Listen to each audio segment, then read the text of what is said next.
नक्शा को लेकर के आपके मौजा के उत्तर पश्चिम कोना से स्टार्ट करेंगे भंडार को, और हर एक प्लॉट पर जा करके वो सबसे पूछेंगे ये प्लॉट किनके दखल कब्जा में है। उनका नाम लिखेंगे, उनके पिता का नाम लिखेंगे, उनकी जाति, मोबाइल नंबर, आधार नंबर। हो सकता है उसमें से कुछ लोग आपत्ति भी करवाएंगे कि सर इस प्लॉट का रसीद मेरे नाम से कट रहा है, इसका दस्तावेज मेरे नाम से है, इसका खतियान मेरे नाम से है, लेकिन दखल मेरा नहीं है। तो हम लोग उस आदमी का, उस व्यक्ति का हम लोग आपत्ति भी नोट करेंगे।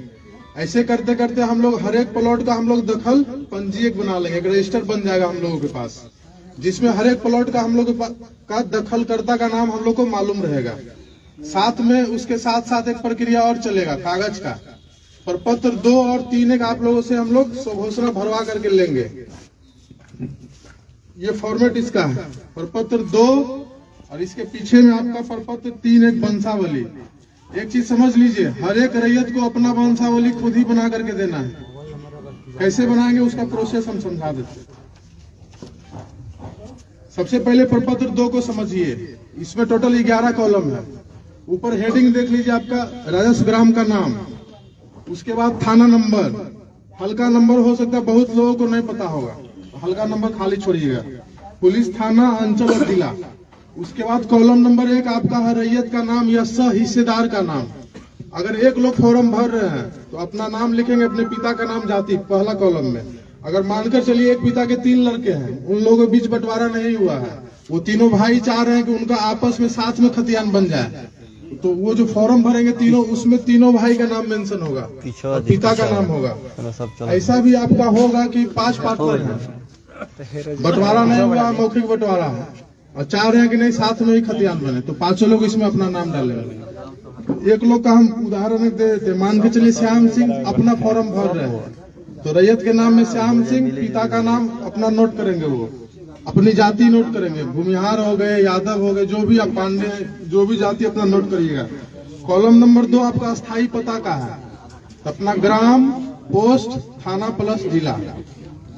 उसके बाद आपका आता है खाता, खेसरा, रकबा, चौहद्दी, कॉलम नंबर 3 से लेकर 6 तक। मानकर चलिए आपके पास 10 प्लॉट है, एक प्लॉट का उदाहरण हम देते हैं। खाता नंबर 40, खसरा नंबर 1150 में 10 डिसमिल आपका जमीन है, तो खाता में 40 भरिएगा, खसरा में आपका 1150 आ जाएगा, और रकबा में आपका 10 डिसमिल होगा। बहुत कम ही ऐसा प्लॉट है जिसका रकबा आपका एकड़ में जाएगा।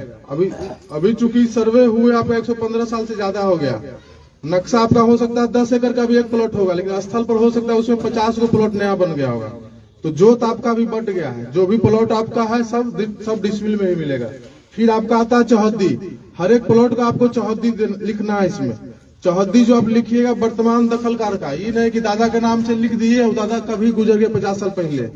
जो अभी जो लोग जमीन जोत रहे होंगे उसका चौहद्दी में नाम मेंशन करना है। अपना जमीन है उसका आपका 4 चौहद्दी होगा चारों तरफ से, उत्तर, दक्षिण, पूरब, पश्चिम। उत्तर में श्याम सिंह, दक्षिण में राधा देवी, पूरब में पैन, पश्चिम में सड़क। ऐसे करके आपको हर एक प्लॉट का चौहद्दी मेंशन करना है। चौहद्दी जो लिखिएगा जान लीजिए जीवित आदमी का नाम लिखिएगा। फिर आपका किस्म जमीन आपका किस तरीके का है, हो सकता है उसमें आप घर बना कर रह रहे हैं, या हो सकता है उसमें 2 फसल होगा तो उसमें आपको धनहर भर देना है। एक फसल अगर साल भर में होगा तो आपको उसको भीट भरना है। अगर 10 साल से प्रति होगा तो वहां प्रति भरा जाएगा आपका। फिर है शेष को छोड़ करके लगाना। अभी आपका जो रसीद कट रहा है वो सब लोगों के पास डिजिटल रसीद होगा, कंप्यूटर का रसीद। अभी से 5 साल 7 साल पहले हाथ वाला रसीद कटता था, तो कंप्यूटर से जो रसीद कट रहा है उसमें देखिएगा शेष को छोड़कर लगाना लिखा हुआ है, वो भरना है तो भरिए, नहीं तो अगर नहीं मालूम है तो उसको खाली छोड़ दीजिएगा। फिर आपका जमाबंदी संख्या, हर एक लोगों के पास रसीद कट रहा होगा, कुछ ही लोग ऐसा होंगे जिनके पास रसीद नहीं होगा। ये समस्या तब आएगा जब आपका दस्तावेज का जमीन रहेगा।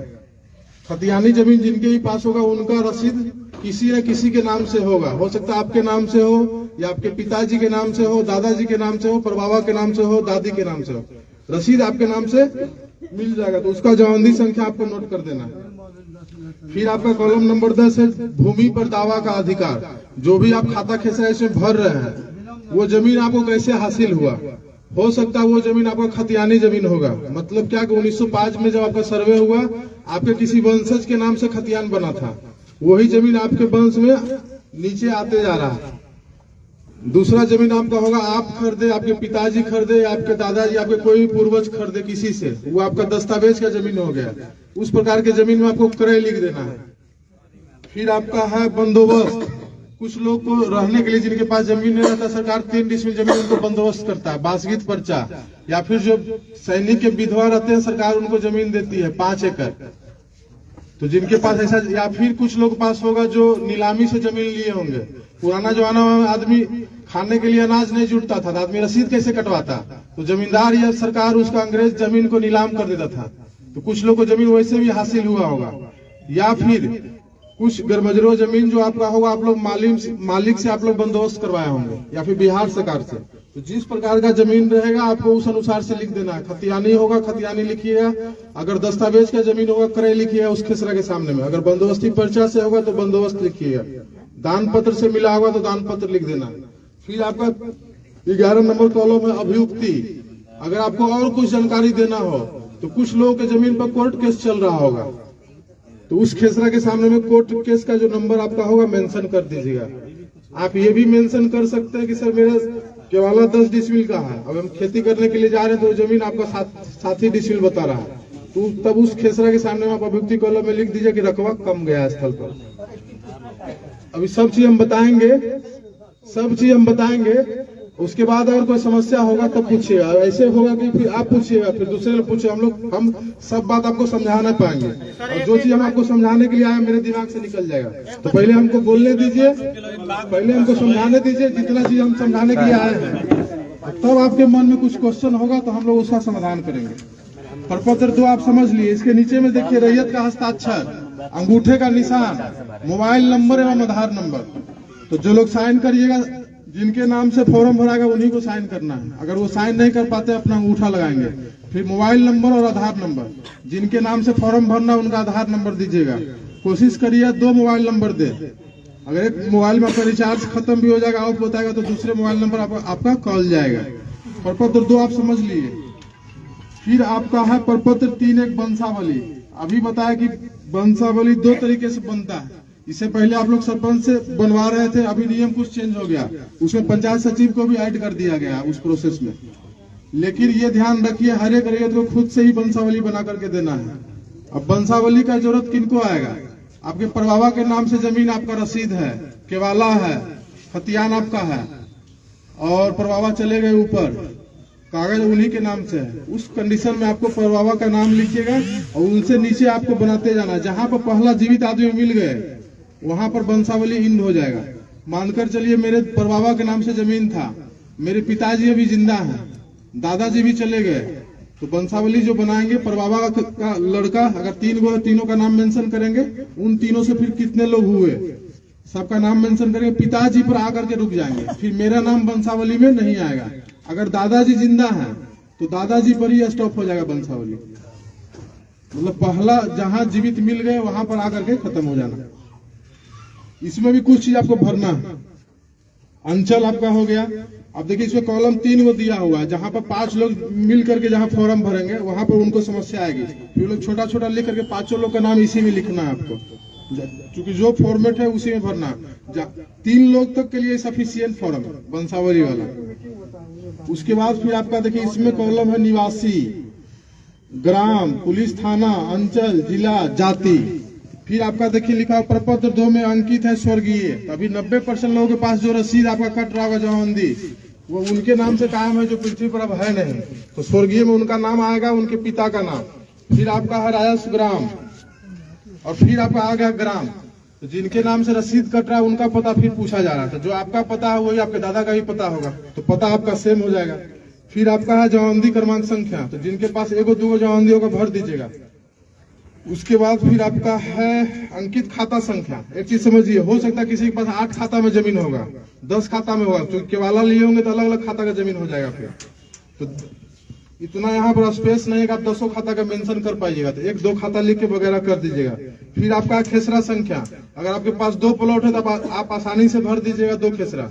जिसके पास 30 गो प्लॉट होगा तो उसको 1-2 प्लॉट को लिख करके वगैरह कर देना। फिर आपका आया रकबा।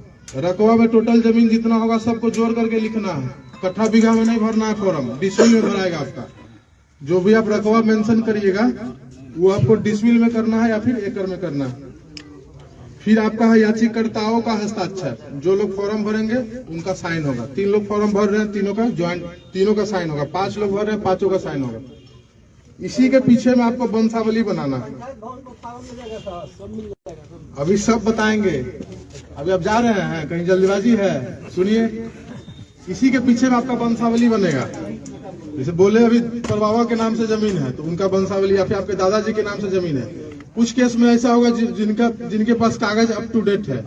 मान के चलिए मेरे नाम से सब जमीन है, हम जोत कर रहे हैं 20 साल से, और सारा कागज मेरे ही नाम पर है, तो हमको वंशावली पीछे में बना करके देने का जरूरत नहीं है। वंशावली उनको देना जरूरी है जो कागज है लेकिन वो जिंदा नहीं है। इसी के पीछे में फिर आपको एक चीज और है, देखिए वंशावली में 2 पेज है। इसमें भी सेम आपका वही है जो प्रपत्र 2 में आप भरे, रैयत का नाम, पिता का नाम, अस्थायी पता, खाता खेसरा रकबा। अभी प्रपत्र 2 में हम बोले कि हर एक प्लॉट का चौहद्दी लिखना है। इसमें भी आपका चौहद्दी है लेकिन उसको आप खाली छोड़ दीजिएगा, इसमें चौहद्दी नहीं भरना। फिर आपका जो संख्या भरिएगा, साइन करिएगा। अब समझिए, जिनके पास 2 प्लॉट होगा, 3 प्लॉट होगा, उनका 1 पेज में ही भरा जाएगा। और जिनके पास 15 प्लॉट होगा, 20 होगा, 50 होगा, तो उनको ऐसा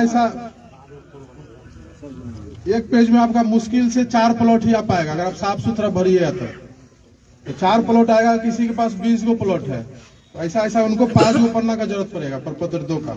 ये आपका हो सकता है 1 ही में हो जाएगा वंशावली वाला आपका, ठीक है। ये आपको पन्ना ज्यादा जरूरत होगा। जिस अनुसार से आपका रहेगा, 20 प्लॉट है, 50 प्लॉट है, तो उसके अनुसार से 10-15 पेज भी आपको लग सकता है। कोशिश ये करना है कि साफ सुथरा भरिए।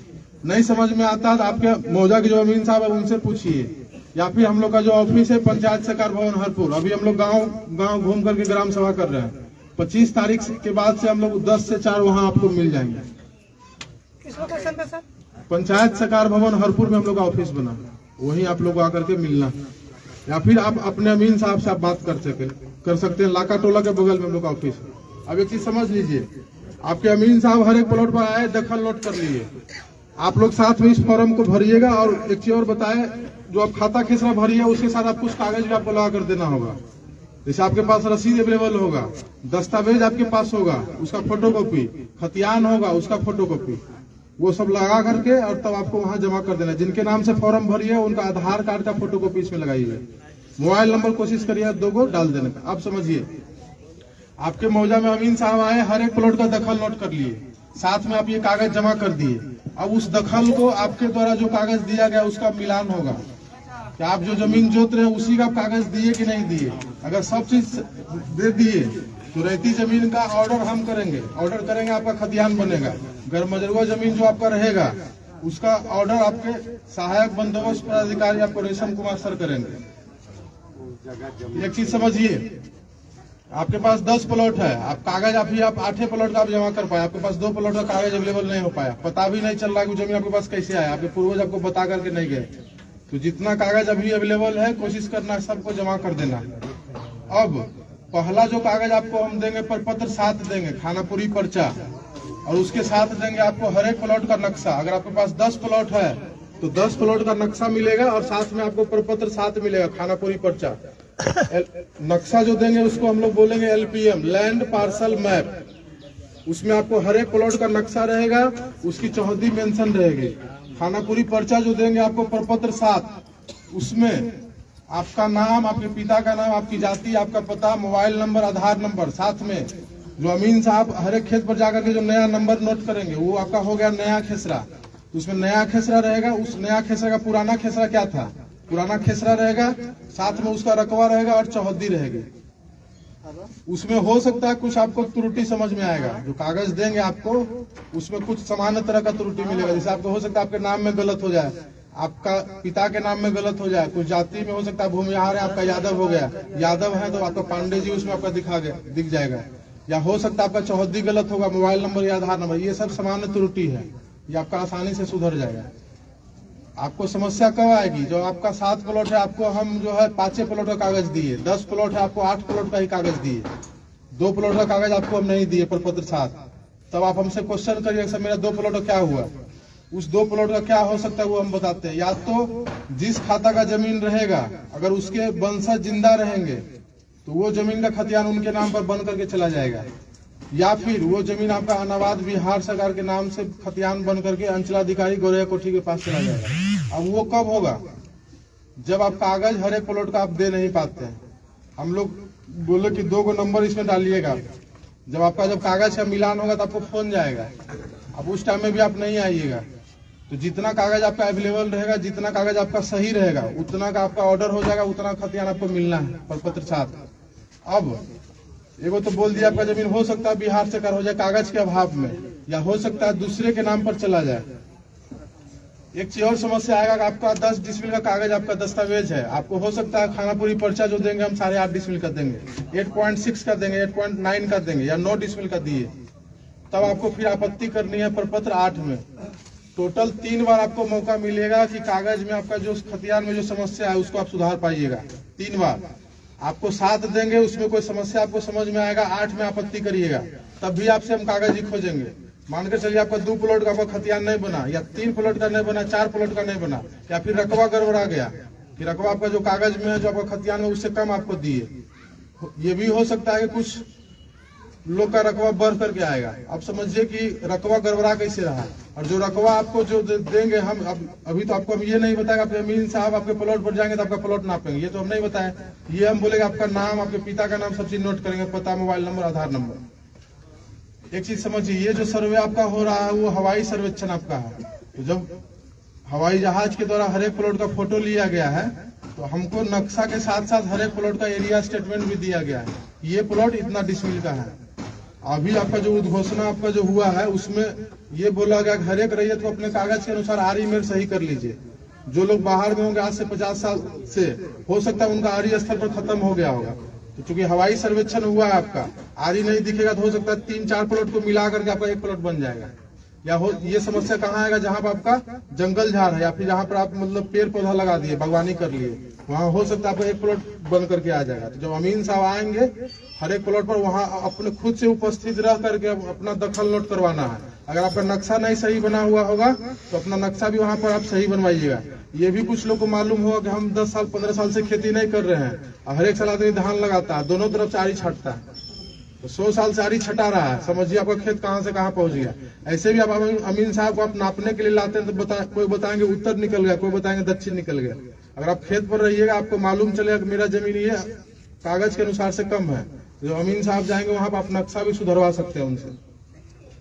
और एक चीज और है, अगर आप खेत पर नहीं रहिएगा तो हो सकता है बगल का आपका आदमी हो सकता है आपके जमीन पर अपना भी दखल लिखवाने का कोशिश करेगा, तो उसमें फिर आपको दिक्कत होगा। अमीन साहब उस खेत पर आ गए, दखल नोट कर लिए, आगे बढ़ गया, फिर आपको ये सब वापस चलिए, तब मुश्किल आएगा। फिर आपको अमीन साहब से फिर रिक्वेस्ट करना होगा कि सर वापस चलिए, वहां पर हमको दखल दिखवा दीजिए किसका नोट है। या फिर मान लीजिए आपको पता चल गया कि नहीं मेरा नाम, अब एक चीज समझिए, किसी का 5 पार्टनर है, हो सकता है उसमें 1-2 पार्टनर ज्यादा होशियार होगा जो चाहेगा कि, या फिर हो सकता है उसमें 2 पार्टनर बाहर रह रहे हो, उनके मन में आ सकता है कि वो बाहर में है, उनको पता नहीं है सर्वे के बारे में, उनका भी जमीन हम खुद ही चरवा लें, ये हो सकता है। तो आपको जागरूक रहना है, प्लॉट पर रहिए, या फिर आपका अलग दखल कब्जा है तो अपना फॉर्म आप भर करके जमा करिए। कोई समस्या है अमीन साहब से मिलिए, उनसे समाधान नहीं हो पाता हमसे मिलिए, हमसे नहीं होगा तो फिर सर से मिलिए। एक चीज समझिए, जितना अच्छा आप कागज जमा करिएगा, जितना प्लॉट का मैक्सिमम प्लॉट का कागज दीजिएगा, उतना अच्छा प्रपत्र 7, उतना अच्छा खतियान आपको बन करके मिलेगा। अब 3 बार आपको जो हम बोल ले, 7 प्रपत्र 7 आपको दिए, 8 में आपत्ति करिएगा, 8 के बाद उसका सुनवाई होगा। हो सकता है आप 4 प्लॉट में आप आपत्ति किए, आपका 2 प्लॉट सुधर गया, 2 प्लॉट कागज के अभाव में आपका यथावत रह गया, तो फिर प्रपत्र 12 फिर हम लोग चिपकाएंगे, आपके मौजा में चिपकाएंगे, हम लोग ऑफिस में अपना चिपकाएंगे, पंचायत सरकार भवन हरपुर और साथ में अंचल में चिपकाएंगे, जहां आपको सुविधाजनक होगा वहां जाकर के देखिएगा। और जो हम लोग जो कर रहे हैं अभी, हम लोग बोले डिजिटल सर्वे है, प्रपत्र 7 जो आपको हम हाथ में देंगे वो इस पर भी अपलोड रहेगा, पूरा मौजा का नक्शा आपको इस पर अपलोड रहेगा। कोई भी प्लॉट पर टच करिएगा आपको दिख जाएगा कि वो प्लॉट किसके नाम से सर्वे हुआ है। आपको दूसरे आदमी के पास जा करके रिक्वेस्ट करने का, बाबू भैया करने का जरूरत नहीं। अगर आप फोन चलाना ऐसा जान रहे हैं, आपको किसी से कोई मतलब नहीं, फोन खोलिए, वेबसाइट बता देंगे, उस पर आपके मौजे का नक्शा आपको अवेलेबल रहेगा। कोई भी प्लॉट पर टच करिए आपको नाम दिख जाएगा, इसके नाम से सर्वे हुआ। आपको बोले कि हम प्रपत्र 7 दिए, तो प्रपत्र 7 मान के चलिए आपके पास 15 प्लॉट है, आपको 13 प्लॉट का हम प्रपत्र 7 दिए, आपको एक भी प्लॉट टच करिएगा, आपको 13 प्लॉट का आपका कलर चेंज हो जाएगा। मतलब क्या कि आपके नाम से इस मौजा में 13 प्लॉट का सर्वे हुआ, आपके पास है 20 प्लॉट, 13 प्लॉट का कलर चेंज हो गया, या फिर 13 प्लॉट आपके हाथ में दिए, तो मान के चलिए आपके पास 7 प्लॉट का आपका खतियान नहीं हो रहा, तो आप प्रपत्र 8 में आपत्ति किए, उसमें मान के चलिए 5 प्लॉट का आपका खतियान बन गया, 2 प्लॉट कागज के अभाव में आपका नहीं बना, यथावत वैसे ही रह गया, या तो बिहार सरकार या फिर किसी दूसरे आदमी के नाम पर बनेगा। दूसरे आदमी के नाम पर तब बनेगा जब उस खाता का वंशज जिंदा है, तो उन लोगों के नाम पर बनकर चल जाएगा। अगर हो सकता है आप जिस खाता का जमीन जोत रहे हैं उस खाता के वंशज नहीं मिलेंगे, उनका वंशावली हम लोग नहीं बना पाएंगे, उसी कंडीशन में आपका जमीन बिहार सरकार हो सकता है। तो आपत्ति करिएगा, उसमें आपका सुधार हो गया, प्रपत्र 12 चिपका दिए, उसमें भी अगर आपको कोई समस्या आएगा तो फिर प्रपत्र 14 में आपत्ति करिएगा। 14 में भी अगर आपका समाधान नहीं हुआ तो 2 बार आपको मौका हम लोग ऑफिस लेवल पर देंगे सुधार करवाने का कागज में, प्रपत्र 8 और प्रपत्र 14। उसके बाद भी हो सकता है कुछ लोग बाहर में रह रहे होंगे या फिर जिनको सर्वे में इंटरेस्ट नहीं रहेगा कि हाँ ये सब तो ऐसे खेला हो रहा है, सरकार ऐसे ही परेशान करती रहता है। अगर बाद में भी वो जागेंगे तो प्रपत्र 21 में जाकर के बंदोबस्त कार्यालय सिवान में आपत्ति करेंगे। तो यहाँ तो आपका एक अंचल का हम लोग सर्वे कर रहे हैं, बंदोबस्त कार्यालय सिवान में आपका जो आपत्ति गिरेगा पूरा जिला का गिरेगा। तो ये चीज समझ लीजिए, यहाँ पर कम गिरे, यहाँ पर काम आसानी से होगा। बंदोबस्त कार्यालय सिवान जो आपको जाना होगा तो आपको तकलीफ महसूस होगा। तो कोशिश ये करना है कि अगर कोई भी, पहला चीज तो कि अपना सब कागज दे दीजिए, आपका सब खतियान सही से मिल जाएगा। हो सकता है उसमें रकबा की समस्या होगा, आपत्ति करिएगा, ऑर्डर करेंगे, अमीन साहब जाएंगे, और चूंकि जमीन आपका स्थल पर ही है, अगर आपका घट रहा है तो आपके बगल वाला का जमीन बढ़ेगा, अमीन साहब आएंगे, चेक करेंगे, नाप करके आपका जमीन का नक्शा सुधार देंगे, आपका खतियान सही बन जाएगा। 3 बार में भी अगर कुछ लोग नहीं सुधार पाएंगे तब फिर आगे कोर्ट का रास्ता देखेंगे, यहाँ से लेकर के आपका पटना और दिल्ली तक भी हो जाएंगे। एक चीज समझिए, जो बोले 25 जिला में आपका रिविजनल स्टार्ट हुआ था, जिनका जमीन पेडस्ट्रल सर्वे आपका जो 1905 वाला था उसमें 12 डिसमिल था, रिविजनल में उसका 10 डिसमिल का खतियान बन गया, उसका आज तक 10 से पुनः वापस 12 नहीं हो पाया, क्योंकि वो प्रोसेस बहुत लेंदी है। सर्वे में आपका आसानी से हो जाएगा, कोर्ट वाला प्रोसेस आपका कठिन है। 3 पुस्त 4 पुस्त आदमी केस लड़ता है, जिसका जमीन बिहार सरकार हो गया वापस उनके नाम पर अभी तक खतियान बन नहीं पाया। तो कोशिश ये करना है कि सब लोग अच्छे से कागज जमा करिए, आपका खतियान हम लोग बनाएंगे। अभी हम लोग अपना पेट्रोल खर्चा करके आपके गांव में दिखेंगे, जब प्रपत्र 7 जब आपको हम दे देंगे उसके बाद फिर आपको अगर कोई समस्या नजर में आएगा तो खुद हमको आकर के हम लोग के ऑफिस में आकर के जमा करना होगा। ये फॉर्मेट है, ये फॉर्मेट आप लोग अमीन साहब से ले लीजिएगा, उनके फोन नंबर पर उनको मैसेज करिए, आपको पीडीएफ दे देंगे, या फिर आज के बाद से आपको साइबर कैफे में भी ये फोटोकॉपी ये आपको मिलने लगेगा फॉर्म, फोटोकॉपी के दुकान में, या फिर पंचायत सरकार भवन ऑफिस, हम लोग का जो ऑफिस है वहाँ आइएगा, ये आपको मिल जाएगा। ये कोशिश करना है अच्छे से कागज दीजिए ताकि आपका जमीन का कागज आपको हम लोग दे पाए। अब कुछ लोग पास हो सकता है समस्या हो कि सर मेरे पास दस्तावेज है, रसीद नहीं कट रहा है, या फिर रसीद कट रहा है उसमें खाता खेसरा 0 है, या हो सकता है कि सर मेरे पास रसीदें नहीं है, या फिर हो सकता है कि सर मेरे पास 10 प्लॉट है, 2 प्लॉट का हमको कुछ पता नहीं चल रहा कैसे हम जोत रहे हैं, ना हमको गार्जियन बताया ना हम कोशिश कर रहे हैं तो हमको मिल नहीं पा रहा। 2 ही कंडीशन आपका होगा, आपके पास दूसरे खाता का जमीन होगा, आपके पास कागज नहीं है। हो सकता है आपका वो जमीन मौखिक बदलान हुआ किसी से कि मेरे पास ये जमीन है, तुम्हारा वहां पर है, हमको नजदीक यहाँ पर अपना वाला जमीन दे दो, अब मेरा वाला तुम जोत लो। तो आप अगर सौभाग्यशाली होंगे तो आपको गार्जियन बता करके जाएंगे कि फलानवा से तुम्हारा बदलान है, इस आदमी से तुम्हारा बदलान है। अगर आप सर्वे में कागज नहीं दीजिएगा, अगर मेरे पास आइएगा हम लोग आपका सहायता करेंगे, बता भी देंगे कि आपका जमीन जो है, आप इस आदमी का आप जमीन आप जोत रहे हैं, आप उनसे जाकर के पता कर लीजिए आपका जमीन कहीं बदलान तो नहीं। अगर मौखिक बदलान रहेगा तो आप अपना वापस जमीन पर चल जाइए, आपका खतियान आपके नाम से बन जाएगा। अब एक और बदलान आपका होता है रजिस्ट्री वाला, कि हम तुमको लिख देते हैं, तुम हमको लिख दे, उसमें तो फिर कोई समस्या नहीं। तो जहाँ कागज नहीं रहेगा वहाँ कोशिश करना है कि आकर के हम लोगों से हेल्प लीजिए।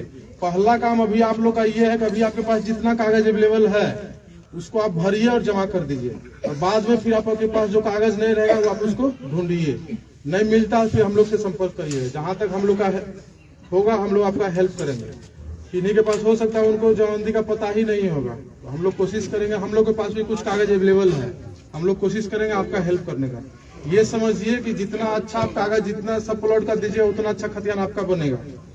अगर नहीं बन पाता कोई कारण से तो आपको 3 बार भी मौका मिला है, 3 बार में सुधरवा लीजिए। अगर नहीं सुधरिएगा तो आपके आने वाला पीढ़ी या फिर आप खुद ही उस जमीन को जब बेचने के लिए जाएंगे तो बिहार सरकार बताएगा बिकेगा नहीं जमीन, या फिर दूसरे आदमी के नाम पर बताएगा तब भी आपका जमीन नहीं बिकेगा। या फिर जमीन आपका रोड पर जमीन है 10 डिसमिल, आपको एलपीएम या फिर खतियान आपका 8 डिसमिल का बन गया, अभी रोड पर का एक डिसमिल का भी वैल्यू है।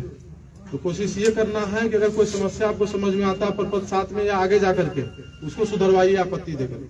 अब बाकी और जो कुछ जानकारी हमारे विशेष सर्वेक्षण सहायक बंदोबस्त पदाधिकारी सह पूरे हम लोग का ऑफिस का जो हेड है वो आपको समझाएंगे। पहले सर को सुनिए, उसके बाद कोई समस्या होगा सबको बताएंगे। मैं रेशम कुमार, शिविर प्रभारी सहायक बंदोबस्त पदाधिकारी गोरिया कोटी। आप तमाम सभी आमजनों का मैं तहे दिल से शुक्रिया करना चाहता हूं, धन्यवाद देना चाहता हूं कि आप लोग यहां पे आए और हम लोग उस पूरे सर्वे की टीम को अच्छे तरीके से शांतिपूर्ण तरीके से सुन रहे हैं। तो मैं इनके लिए पुनः एक बार फिर से आप लोगों को धन्यवाद देना चाहता हूं। जैसा कि आप लोगों को पता ही है, ये माननीय मुख्यमंत्री जी का सबसे महत्वपूर्ण महत्वाकांक्षा योजना है, जिसके कारण हम सभी सर्वे के जितने भी टीम यहाँ पे सब पूरे बिहार में ये हो रहा है और जिनमें आप तमाम आम जनों का भागीदारी और सहायता मिले, इनकी हम लोग पूरी उम्मीद करेंगे। यहाँ के आप लोग अस्थायी निवासी हैं, हम लोग जितने भी सर्वे की टीम है वो सब बाहर से आए हैं। आप लोग उनको मदद पहुंचाइए और जिनकी पूरी सूचना नहीं है वो सब सूचना आप लोग दिलवाइए, ताकि हम लोग काम जो है सिस्टमेटिक वे में सुचारू रूप से कर पाए। और मैं एक चीज और बताना चाहता हूं आप लोगों को, आपके अंचल कार्यालय के बगल में ही हरपुर पंचायत सरकार भवन को चिन्हित किया गया है ऑफिस कार्यालय के लिए, जो कि अगले सप्ताह से सुचारू रूप से वो चलेगा। अभी हम लोग सभी जगह सभी पंचायत में ग्राम सभा कर रहे हैं और जिसमें कि अभी तक हम लोग काफी ग्राम सभा कर चुके हैं और यहाँ के जनप्रतिनिधि से भी हमारा ये हमारे जितने भी सर्वे की टीम है उन सबका अनुरोध रहेगा कि आप लोग जिन को पता नहीं चला है या जिनके कानों तक ये खबर नहीं गया है, आप लोग उनको खबर पहुंचाए जो यहाँ सर्वे का काम स्टार्ट होने वाला है और कुछ ही दिनों में यहाँ पे सारा चीज आप लोगों को मिलेगा। आप लोग जितने भी यहाँ पे आमजनों आए हुए हैं, जो नहीं आए हैं, उनको भी आप लोग खबर ये पहुंचा दीजिएगा। और हम लोग का जो शिविर कार्यालय हरपुर पंचायत सरकार भवन है, वहाँ पे आप लोग आइएगा। जो भी समस्या आप लोगों का होगा, जो भी आप लोगों का कागजात से समस्या है या जो भी जानकारी लेना चाहते हैं, आप लोग वहाँ आइएगा और अपने अपने संबंधित अमीन का आप लोग नंबर रखिएगा। चाहे आप लोग आपके जनप्रतिनिधि के पास हर अमीन का नंबर रहेगा, हर मौजे के अमीन का नंबर रहेगा, उनसे आप संपर्क करके आप लोग क्या नाम है उनसे जानकारी ले सकते हैं और जो भी जहाँ तक मदद होगा हम लोग उसमें पूरा करेंगे। और आप लोगों का जो हम लोगों को सहायता मिलेगा इसकी हम लोग पूरी उम्मीद करेंगे। जो आप लोग जहाँ हम लोग बाहर से आए हुए हैं तो हम लोग को क्या नाम है पूरी सहायता का हम लोग उम्मीद करेंगे। और मैं एक चीज और बता देना चाहता हूँ, इस चीज का उद्देश्य क्या है, ये जो सर्वे का काम हो रहा है इनका क्या उद्देश्य है, मैं एक चीज इसका छोटा सा एक झलक देना चाहता हूँ। ये आज के डेट में आपके तमाम जितने भी पीढ़ी है, आने वाली पीढ़ी है, वो सब बाहर रहते हैं, पढ़ते हैं, लिखते हैं, चाहे बहुत दिनों से बाहर रह गए हैं। और आने वाले समय में आपके जनरेशन, आपके पीढ़ी जो है, उनको कहीं नहीं जाना पड़ेगा। सारा चीज एक ऑनलाइन प्लेटफॉर्म पे आ जाएगा, एक कंप्यूटर में फिट हो जाएगा और वो सब चीज कहीं भी रहने के, वो दुनिया के किसी भी कोने से एक मात्र कंप्यूटर में खोलने से, नेट पे खोलने से उनका सारा चीज दिख जाएगा। जो आपका लोकेशन कितना, कहाँ पे है, आपका रकबा कितना है, आप कौन सा जमीन का आपका लगान कट रहा है या नहीं कट रहा है, सारा चीज एक ऑनलाइन आ जाएगा, ताकि आने वाले समय में आपके पीढ़ी को किसी भी तरह के मुश्किलों का सामना नहीं करना पड़े। सीओ कार्यालय या राजस्व कर्मचारी या इधर उधर जिला कहीं भी जाने की जरूरत नहीं पड़े। ये हम लोगों का कोशिश है और आप लोग जितने अच्छे तरीके से हम लोगों का कोऑपरेट कीजिएगा, कागज दीजिएगा, हम लोग अच्छे तरीके से उनका ये खतियान बनाएंगे। जैसा कि हमारे अमीन कानूनगो सर बोले, जो इस तरह के हम लोग आप लोग को बना के देंगे। आपके मोजा में आपके अमीन आएंगे, सब चीज वो देखेंगे। उनसे अगर कोई समस्या का समाधान नहीं हो पाता है तो हमारे कानूनगो हैं वो करेंगे। उनसे भी नहीं हो पाता है तो हम लोग पूरे शिविर के प्रभारी हैं, हमसे भी आके लोग मिले, हम लोग भी क्या नाम वहीं पे बैठेंगे शिविर कार्यालय में। आप लोगों सबको जो भी है वो सारी जानकारी दी जाएगी। अब जो भी क्वेश्चन है आप लोग पूछ सकते हैं क्या, और कोई भी अधिक जानकारी, अभी हम लोग ग्राम सभा कर रहे हैं, अभी इसके बाद तुरंत जामा पंचायत में ग्राम सभा है, तो आप लोग शिविर कार्यालय आइएगा तो विशेष जानकारी वहां पे हम लोग दे पाएंगे। और अभी जो भी है एक आध दो सवाल पूछ के हम लोग को बताइए।